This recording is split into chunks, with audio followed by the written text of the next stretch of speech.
Hello மக்களே, மே 18ஆம் தேதியோட சாயங்காலம் promo review part 2 தான் பார்க்க போகிறோம். பார்ட் 1 பார்க்கலான்னா பார்த்துட்டு வாங்க. உங்களுக்கு என்னோட ரிவ்யூ பிடிச்சிருந்தா சீரியல் கொட்டிடுவா மறக்காமல் சப்ஸ்கிரைப் பண்ணிக்கோங்க. இதில் ககன் என்ன முடிவு எடுக்க போகிறாரு? பூமியை இதை வீட்டில் விட்டுட்டு போக போகிறாரா, இல்லை பூமியை தன்னோட கூட்டிகிட்டு போக போகிறாரா, அதாவது மனைவியாக ஏற்றுக்கிட்டாரா இல்லையாங்கிறத பார்க்கலாம். இங்கே பூமி கடவுள்கிட்ட வேண்டிக்கிட்டு இருக்கிறாங்க. அங்கே விளக்கெல்லாம் ஏற்றுறாங்க. 4 பக்கம் 2 விளக்கு 4 பக்கம் எல்லா திரியும் போட்டு விளக்கெல்லாம் ஏற்றுறாங்க. ஏற்றிட்டு, கடவுளே, எனக்கு என் மாமாவை நான் கல்யாணம் பண்ணணும்னு நினைச்சேன், அது நல்லபடியா முடிஞ்சிருச்சு. ஆனா அவர் இன்னும் ஒத்துக்கல, அவர் தாலி கட்டலன்னு அவருக்கு நம்பிக்கை இல்லை. அவர் மனசுல நீதான் நம்பிக்கையை வர வைக்கணும், இது அவர் கட்டின தாலி தானே, அவரை நீதான் உணர வைக்கணும் அப்படின்னு சொல்லி கடவுள்கிட்ட வேண்டிக்கிட்டு இருக்கிறாங்க. அதுக்கடுத்து என்னைக்கு வேண்டுறாங்கன்னா, என்னோட அப்பா என்னையும் கணவரையும் முழு மனசா ஏத்துக்கணும், அதாவது வெறுக்க கூடாது, அவரை மன்னிச்சு ககனை தன்னோட மாப்பிள்ளையா என்னோட தன் மகளா ஏத்துக்கணும், நாங்க செஞ்ச தப்ப மன்னிச்சு எங்களை ஏத்துக்கணும் கடவுளை அப்படின்னு சொல்லிட்டு இவங்க அப்படி மனமுருகி கடவுள்கிட்ட வேண்டிக்கிட்டு இருக்கிறாங்க. இந்த பக்கம் பார்த்தா நட்சத்திரம் அப்பதான் வராங்க. இவங்க என்ன பண்றாங்க, இவங்க விளக்கேத்தி சாமி கும்பிட்டு இருக்காங்கல்ல, ஃபேனை டேபிள் ஃபேனை எடுத்துட்டு விளக்கு முன்னாடி வைக்கிறாங்க. வச்சு எல்லாத்தையும் அணைக்கிறாங்க.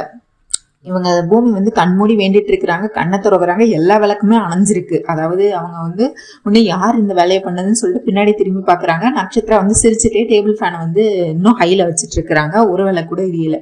உடனே பூமி திரும்பி விளக்கு ஏத்துறாங்க. ஏத்திட்டு விளக்கு கிட்ட நெருக்கமா போய் உட்காந்துக்கிறாங்க. அதாவது அவங்க ஃபேன் இன்னும் அணைக்கல, ஃபேன் ஓடிக்கிட்டே தான் இருக்கு. ஸோ இந்த வாட்டி அணையக்கூடாதுங்கிறதுக்காண்டி நெருக்கமா போய் உட்காந்துக்கிறாங்க விளக்கு கிட்ட. இவங்களும் கூட்டி பாக்குறாங்க. நட்சத்திரம் இங்க இருந்து ஃபேனை கூட்டி பாக்குறாங்க. ஆனா அணைய மாட்டேங்குது. உடனே அதுக்கடுத்து ஆஃப் பண்ணிடுறாங்க ஒரு கட்டத்துல. உடனே பூமிக்கு கோவம் வருது. எந்திரிச்சு ஏய், உனக்கு மண்டையில கொஞ்சமாச்சும் அறிவு இருக்கா? இப்படிதான் யாராவது பண்ணுவாங்களா? சாமி கும்பிட்டு இருக்கும் போது விளக்க யாராவது இப்படி அணைப்பாங்களா அப்படின்னு சொல்லி பூமி நட்சத்திரா பிடிச்சி திட்டிட்டு இருக்கிறாங்க. உடனே நட்சத்திரா, இங்க பாரு, உனக்கு முன்னாடி ககன் மாமாவை காதலிச்சது நானு, எனக்கு அடுத்துதான் காதலிச்ச நீனு அப்படின்னு சொல்லிட்டு எனக்கு தான் ககன் மாமா கிடைக்கணும். ஆனா நீ ககன் மாமாவை கல்யாணம் பண்ணிட்டு சந்தோஷமா இருக்கிறத நான் என் கண்ணால பாப்பனா? எனக்கு கடவுள் இருக்கிற நம்பிக்கையே போயிடுச்சு. கடவுள்னு ஒண்ணு இல்லவே இல்லை. கடவுள் இருக்கிற நம்பிக்கை எனக்கு என்னைக்கு வரும்னா, நீ என்னைக்கு ககன் மாமாவை விட்டு விலகுறியோ, நான் இன்னைக்கு ககன் மாமாவோட சேர்றனோ, அன்னைக்குதான் எனக்கு மேல கடவுள் மேல எனக்கு நம்பிக்கை வரும் அப்படின்னு சொல்லி இவங்க எனக்கு கடவுள் நம்பிக்கையே கிடையாது அப்படின்னு சொல்லி, அதனால நான் என்ன வேணா பண்ணுவேன், நான் இதுவும் ஃபேனை அணைப்பேன், விளக்கு அணைப்பேன், என்ன வேணா பண்ணுவேன் அப்படின்னு சொல்லி இவங்க பூமி கிட்ட சண்டை போட்டுட்டு இவங்க பாட்டு போயிடுறாங்க. இங்க வம்சி அப்பா அம்மா எல்லாரும் சேர்ந்து சரச்சந்திரா வீட்டுக்கு வராங்க. வாசல்ல நிக்கிறாங்க. நின்றுட்டு முதல்ல வம்சி சொல்றாரு, அப்பா நீங்க கோவப்படாதீங்க, நீங்க பொறுமையா பேசுங்க, இன்னைக்கு என்ன எப்படியாவது பேசி நம்ம இந்துவை நம்ம வீட்டுக்கு கூட்டிட்டு போகணும், அதனால பார்த்து பக்குவமா பேசுங்கப்பா அப்படின்னு சொல்லி வம்சி வாசல்ல என்ன பேசிட்டு இருக்காரு. உடனே அதுக்கடுத்து இவரும் சரிடா எனக்கு தெரியும்டா அப்படின்னு சொல்லிட்டு இவரு வராரு. அப்படியே வம்சியோட அப்பா வெங்கடேஷ் வீட்டுக்குள்ள வராரு. வந்தோன்னா ஆச்சு பூச்சின்னு கத்திக்கிட்டு இருக்காரு. அதாவது ஏ சரச்சந்திரா அபூர்வா, ஏ சரச்சந்திரா அபூர்வா அப்படின்னு சொல்லிட்டு 2 பேர் பேலே ஏலை விட்டுட்டு இருக்கிறாரு. உடனே வீட்டுல எல்லாரும் வந்துடுறாங்க. இவங்க இப்படி சத்தம் போட்டு ஒரு பேரை கூப்பிட்டனால சரச்சந்திரா வந்துடுறாரு, அபூர்வா, இவங்க ககன் பூமியை தவிர எல்லாருமே வந்துடுறாங்க. சரி, இந்து, மீரா, கேபி எல்லாருமே வந்துடுறாங்க. வந்த பொண்ணா பார்த்தா உடனே அபூர்வாக்கு கோவம் வருது. என்ன தைரியம், என்ன எங்க வீட்டு கத்திட்டு இருக்கீங்க, நீங்க யார் வீடுன்னு தெரியுதா, யார் முன்னாடி நிக்கிறோன்னு தெரியுதா, யார் முன்னாடி யார் பேர் சொல்லி பேசுறோன்னு தெரியுதா அப்படின்னு சொல்லிட்டு இவங்க கொஞ்சம் கெத்து காட்டிட்டு இருக்கிறாங்க. அதாவது நாங்கெல்லாம் ரொம்ப பெரிய ஆளு, எங்க முன்னாடி எல்லாம் நீ குரலை உசத்தி பேசலாமா அப்படிங்கிற மாதிரி வெங்கடேஷை இவங்க கேள்வி கேட்டுட்டு இருக்கிறாங்க. அபூர்வா எனக்கு தெரியுதே, உங்களுக்கு தெரியுதா, நீங்க தான் உங்க பொண்ணை கொடுத்துருக்கீங்க, அப்ப நீங்க எப்படி பேசணும்னு உங்களுக்கு தெரியுமா அப்படிங்கிற மாதிரி திரும்ப அவரு அபூர்வா காப்பு வைக்கிறாரு. அதாவது உங்க வீட்டு பொண்ணுதான் எங்க வீட்டுல வாழ வந்திருக்காங்க, நீங்க இப்படிதான் மரியாதை இல்லாம நைட்டோட நைட்டா எங்க வீட்டு மருமகளை இப்படிதான் ராத்திரியோட ராத்திரியா கூட்டிட்டு வருவீங்களா? என்ன பிரச்சனையா இருக்கட்டுமே, பேசிதானே முடிவெடுக்கணும். நீங்களா ஒரு முடிவெடுத்துட்டு நீங்க பாட்டு உங்க பொண்ணை ராத்திரியோட ராத்திரியா கூட்டிட்டு வரதெல்லாம் என்ன பழக்கம் இது? உங்க பொண்ணு எங்க வீட்டுல சந்தோஷமா இல்லைன்னு உங்ககிட்ட சொன்னாலா? இல்ல உங்க பொண்ணு நான் ஏதாவது கொடுமைப்படுத்துறேன்னு எங்களை பத்தி ஏதாவது தப்பா ஏதாவது சொன்னாலா? என்ன நடந்து போச்சுன்னு என்ன பிரச்சனைனாலும் நீங்க பேசிதானே முடிவெடுக்கணும், நீங்களா முடிவெடுக்கிறீங்கன்னு சொல்லிட்டு வெங்கடேஷ் ஒவ்வொரு பாயிண்டா எடுத்து வைக்கிறாரு. உடனே அதுக்கு அடுத்து அபூர்வா, என்னதான் இருந்தாலும் நீங்க பண்ணது தப்பு தானே அப்படின்னு சொல்லி, நீங்க பண்ணது தப்பு தான் அப்படின்னு சொல்லி இவங்களை திரும்பியும் அபூர்வா வெங்கடேஷை பத்தி பேசிட்டு இருக்கிறாங்க. உடனே மீரா, நீங்கெல்லாம் பேசுறதுக்கே உங்களுக்கு எல்லாம் தகுதி கிடையாது, உங்களுக்கு என்ன என் பொண்ணா முக்கியம், காசு தானே முக்கியம், காசுக்காண்டி தானே என் பொண்ணாங்க, நல்லா பாத்துக்கிற மாதிரி நடிக்கிறீங்க, உங்களுக்கு காசு தானே முக்கியம், காசுக்காண்டி என் பொண்ணை எவ்வளவு கஷ்டப்படுத்திருக்கீங்க நீங்க அப்படின்னு சொல்லிட்டு, இப்படி பணத்தாசை குடும்பத்துல என் பொண்ணு வாழ தேவையே இல்லை, அதுக்கு ஏன் கூட அவ இருக்கலாம் அப்படின்னு சொல்லிட்டு இவங்க அதுக்கடுத்து பேசிட்டு இருக்கிறாங்க. இங்க இந்து பார்த்தா ஏங்கி அழுதுட்டே இருக்கிறாங்க. இவர் வெங்கடேஷ் அப்பா வெங்கடேஷ் மட்டும் தான் பேசுறாரு, வம்சி அமைதியா தான் இருக்கிறாரு.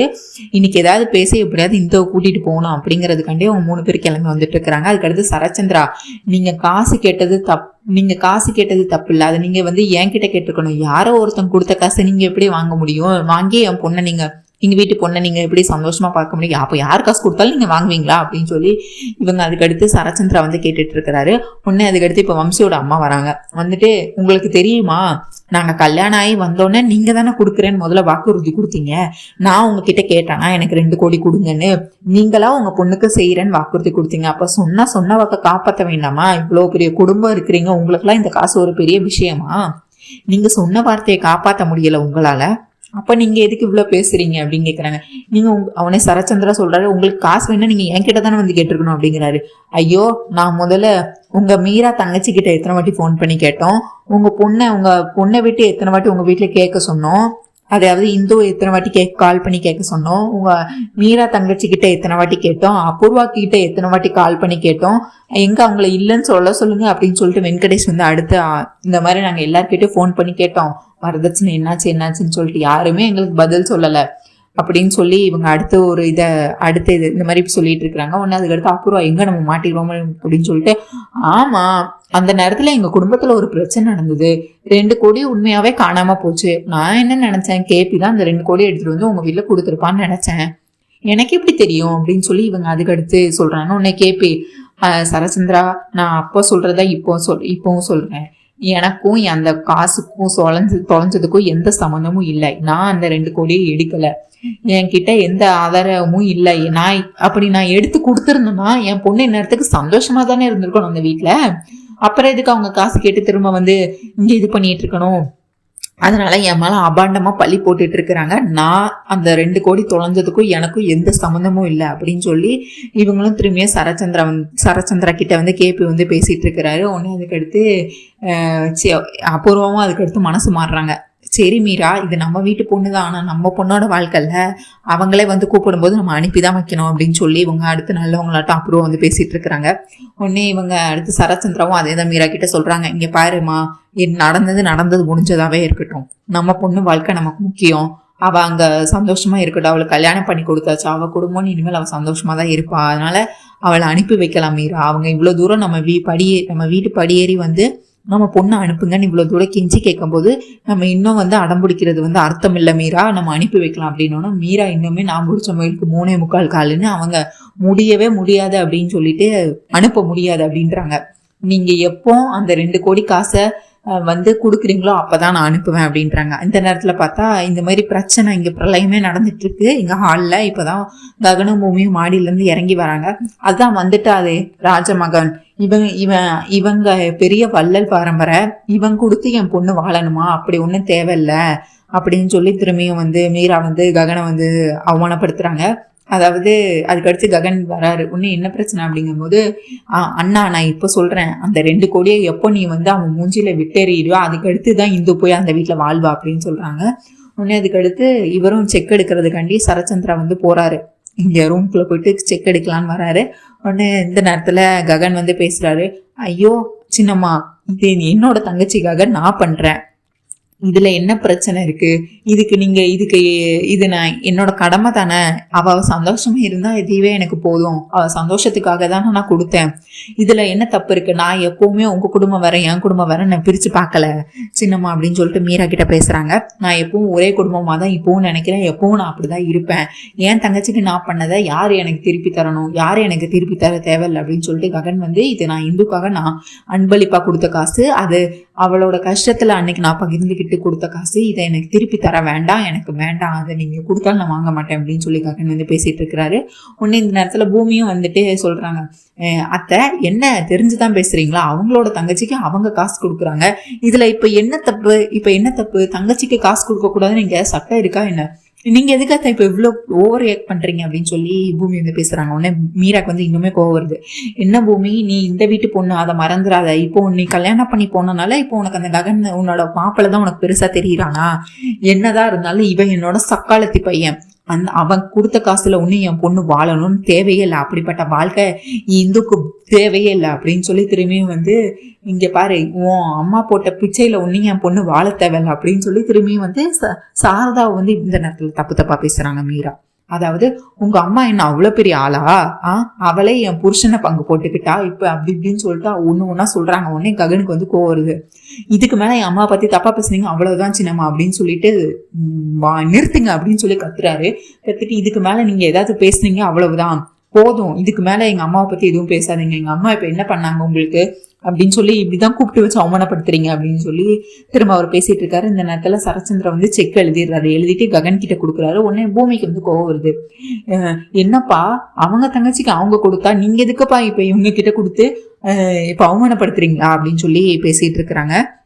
உடனே இந்த நேரத்துல இந்து வராங்க. இந்து வந்து இவரோட காலிலே விழுந்துடுறாங்க. ககனோட காலிலே விழுந்து, இங்க பாருங்க அண்ணா, என் வாழ்க்கை நல்லா இருக்கணும்னு தான் நீங்க நினைக்கிறீங்க. உண்மையிலே நீங்க வந்து என் மேல அவ்வளோ பாசம் வச்சிருக்கீங்க, என் மேல அவ்வளோ அன்பு வச்சிருக்கீங்க. உங்களோட அன்பு எல்லாமே எனக்கு புரியுது.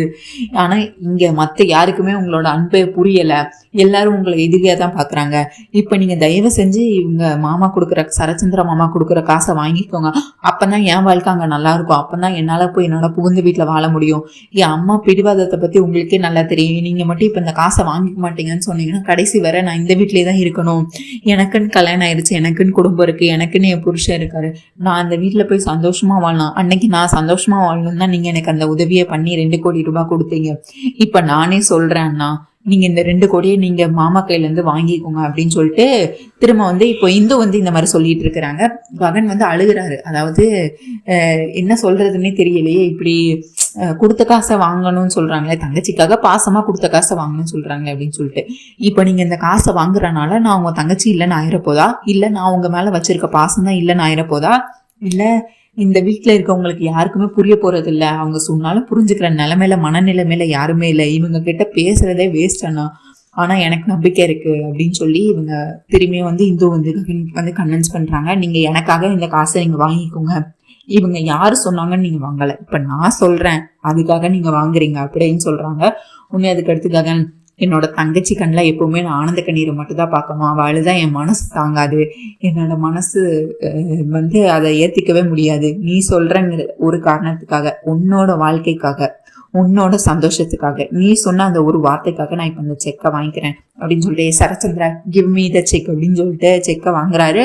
வாங்கிட்டு இப்போ ககன் என்ன சொல்றாருன்னா, உடனே இந்து வந்து ஒரு சிரிச்சிடுறாங்க, சந்தோஷமாயிடுறாங்க. இப்போ இனிமேல் நம்ம வந்து நம்ம ஹஸ்பண்ட் வீட்டுக்கு போக போறோம் அப்படிங்கிற இதுல உடனே இவங்க இது வந்து நான் உங்க பொண்ணை நான் கல்யாணம் பண்ணதுக்காக நான் அதை வாங்கிக்கிறேன் அப்படின்னு சொல்லிட்டு அந்த 2 கோடியை வந்து நான் அதுக்காக தான் இதை நான் வாங்கிக்கிறேன் அப்படின்னு சொல்லிட்டு அவர் வந்து அது வாங்கிக்கிறாரு. அவரு சரச்சந்திரா கொடுத்தது இது இந்துக்கு கொடுத்தங்கிற காரணத்துக்காக. இப்ப இவர் சரச்சந்திரா கிட்ட இருந்து இதுக்கு வாங்கிக்கிட்டாருன்னா, இது நான் உங்க பொண்ணு பூமியை கல்யாணம் பண்ணதுக்காக அப்படின்னு சொல்லிட்டு இவர் வேற இது மாதிரி ரீசன் சொல்லிடுறாரு. சொல்லிட்டு இவர் பாட்டு குடுகுடுன்னு அந்த வீட்டை விட்டு வெளியே போயிடுறாரு. உடனே பூமி வந்து அழுதுட்டே அவங்களும் இந்த வீட்டை விட்டு வெளியே போயிடுறாங்க. அதாவது தன் கணவரை இந்த குடும்பமே சேர்ந்து இப்படி அவமானப்படுத்துறாங்க அப்படின்னு சொல்லிட்டு உடனே கேபி வந்து அங்க கத்திடுறாரு. இப்போ உனக்கு சந்தோஷமா மீரா, வந்த மருமகளை நல்லா அவமானப்படுத்தி நல்லா சிறப்பா அனுப்பிட்டீங்க, இப்போ உங்களுக்கு சந்தோஷமா அப்படின்னு சொல்லிட்டு அவங்க கேபி பாட்டு ஐயபையான்னு கத்திட்டு அவர் பாட்டு ரூமுக்கு போயிடுறாரு. மீரா உடனே எனக்கு ஒன்றும் பிரச்சனை இல்லை, இங்க பாரு, இனிமேல் வந்து அவ யாரு கொடுத்த காசுன்னு சொல்ல முடியாது, இனிமேல் என் அண்ணன் கொடுத்த காசெல்லாம் என் பொண்ணு வாழ்றா, அவ்வளவுதான் அப்படின்னு சொல்லி அவங்க இது பண்ணிட்டு இருக்கிறாங்க. இங்க பூரணி வந்து காலேஜுக்குள்ள வந்துட்டு சிவாவிங்க அப்படின்னு சொல்லி ஒவ்வொரு இடமா தேடிட்டு இருக்கிறாங்க. அதாவது ஃப்ரெண்ட்ஸ் கிட்ட எல்லாம் கேட்குறாங்க. ஒவ்வொரு ஃப்ரெண்ட்ஸ் கிட்டயா வந்து, சிவாவை பார்த்தியா, சிவா இன்னைக்கு காலேஜ் வந்திருக்கானா, எங்க இருக்கான் அப்படின்னு சொல்லி. உடனே இங்க பார்த்தா இவர் சிவாவும் பிந்துவும் ரொமான்ஸ் பண்ணிக்கிட்டு இருக்கிறாங்க. இங்க பின்னாடி காலேஜ் பின்னாடி உட்காந்துட்டு எல்லாரும் அங்கே உட்காந்து அவங்களோட இதெல்லாம் பேசிட்டு இருக்கிறாங்க. அதாவது நமக்கு எப்போ கல்யாணம் ஆகும், நம்ம வீட்டில் எப்படி ஒத்துக்க போறாங்க, எனக்கு இதெல்லாம் நினைச்சாலே கொஞ்சம் பயமா இருக்கு சிவா அப்படின்னு சொல்லி பிந்து சொல்லிட்டு இருக்கிறாங்க. அதெல்லாம் இல்லை, கண்டிப்பா நம்ம கல்யாணம் நடக்கும், நீ அது எதுக்கும் கவலைப்படாத, நான் உன் கூட தான் இருக்கேன் அப்படின்னு சொல்லிட்டு இருக்கிறாங்க. இந்த நேரத்துல பூமி அக்கா இருக்கா, என் அக்கா பூமி இருக்கால அப்படின்னு சொல்லிடுறான். எது உன் அக்கா பூமியா? அதுக்கடுத்து ஐயோ உண்மையை உளறிட்டேனே அப்படின்னு சொல்லிட்டு, அதெல்லாம் ஒன்றும் இல்லை அப்படின்னு சொல்றாரு. அதுக்கடுத்து பிந்து வந்து இல்ல நீ என் கண்ணை பார்த்து உண்மையை சொல்லு, என் கண்ணை பார்த்து பேசு அப்படின்னு சொல்லி எந்திரிச்சு கோவமா கேட்குறாங்க. உடனே அதுக்கடுத்து நம்ம 2 பேரும் காதலிக்கிறவங்க 2 பேருக்கு இடையில ஒளிவு மறைவு இருக்கக்கூடாது, அதனால நான் உன்கிட்ட உண்மையை சொல்றேன். பூமி வேற யாரும் இல்லை, என்னோட அக்கா தான். சின்ன வயசுல அவ ட்ரெயின்ல வந்து என் அப்பா அவளை தூக்கிட்டு வந்தாங்க. சின்ன வயசுல இருந்து என் அக்காவும் நானும் ஒன்னாதான் வளர்ந்தோம். இப்ப நான் இந்த சிட்டிக்கு வந்ததுக்கு காரணமே என் அக்காவை தான். என் அக்காவை தேடிட்டு தான் நான் வந்தேன். அன்னைக்குதான் நான் முத நாள் மீட் பண்ணும்போது தான் நான் உன்னை மீட் பண்ணேன். அதாவது வீட்டுக்கு நான் முத வாட்டி என் அக்காவை பார்க்க வரும்போது தான் நான் உன்னை மீட் பண்ணேன். இப்போ வந்து இது வந்து என் அக்கா யாருக்கும் சொல்ல வேண்டாம், இந்த உண்மையை வந்து உண்மையா மறைச்சிரு அப்படின்னு சொன்னாங்க. ஆல்ரெடி ககன் மாமா வந்து என் அக்காவுக்கு பிடிக்கவே இல்லை, பிடிக்காம தான் கல்யாணம் பண்ணியிருக்கிறாரு. அவர் வந்து இப்போ இந்துக்கு கொடுத்த காசுனாலே வீட்டில் அவ்வளோ பிரச்சனை, உன்னோட அக்கா இந்துக்கு கொடுத்த காசுனாலே அவ்வளோ பிரச்சனை. இதில் இப்போ நான் உன்னை காதலிக்கிறேன்னு சொன்னால் உங்கள் அம்மா எப்படி ஒத்துப்பாங்க? அதாவது இப்போ நான் வந்து ககன் வீட்டு சொந்தக்காரங்கன்னு சொல்கிறான் சிவா. அப்புறம் எப்படி உங்கள் அம்மா வந்து உன்னை கல்யாணம் பண்ணிக்கிற எப்படி உங்கள் அம்மா ஒத்துப்பாங்க? கண்டிப்பாக இதில் என்னெல்லாம் நடக்க போகுதுன்னு நினச்சாலே எனக்கு பயமாக இருக்குது பிந்து அப்படின்னு சொல்கிறாங்க. ஓ ஒருவேளை அப்போ நீ என்ன கல்யாணம் பண்ணிக்க மாட்டியா சிவா, அப்போ நீ ஏமாத்திருவியா அப்படின்னு கேட்குறாங்க. அப்படி ஒன்று நடக்காது, ஒருவேளை உன்னை கல்யாணம் பண்ணிக்க முடியலன்னா அன்னைக்கு நான் என் உயிரை விட்டுருவேன் அப்படின்னு சொல்லி சிவா வந்து சொல்கிறாரு. சிவா நீ உன் வாயில அப்படி சொல்லாத அப்படின்னு சொல்லி இவங்க பேசுகிறாங்க. இவங்க பேசுகிறத பின்னாடி இருந்து பூர்ணி கேட்குறாங்களா இல்லை என்ன நடக்க போகுது? பூர்ணியும் வந்து சிவா ஒன் சைடாக காதலிச்சிட்டு இருக்கிறாங்க. இந்த ட்ராக் எப்படி போக போகுது, கடைசியாக யார் சிவா கல்யாணம் பண்ணிக்க போகிறாரு, நீங்கள் என்ன நினைக்கிறீங்கன்னு எல்லாமே கமெண்ட்ஸில் சொல்லுங்கள். அண்ட் ககன் பூமி எப்போ உண்மையாகவே வந்து அவங்க புரிஞ்சுக்கிற போகிறாங்க பூமியோட அன்பை அப்படிங்கிறதையும் நீங்கள் எப்போ உங்களுக்கு என்ன தோணுதோ கமெண்ட்ஸில் சொல்லுங்கள். இந்த வீடியோ உங்களுக்கு பிடிச்சிருந்தா லைக் பண்ணுங்கள், ஷேர் பண்ணுங்கள், அப்படியே அந்த ஹை பட்டனையும் தட்டி விடுங்க மக்களே. நன்றி, நாளை சந்திக்கிறேன். பை.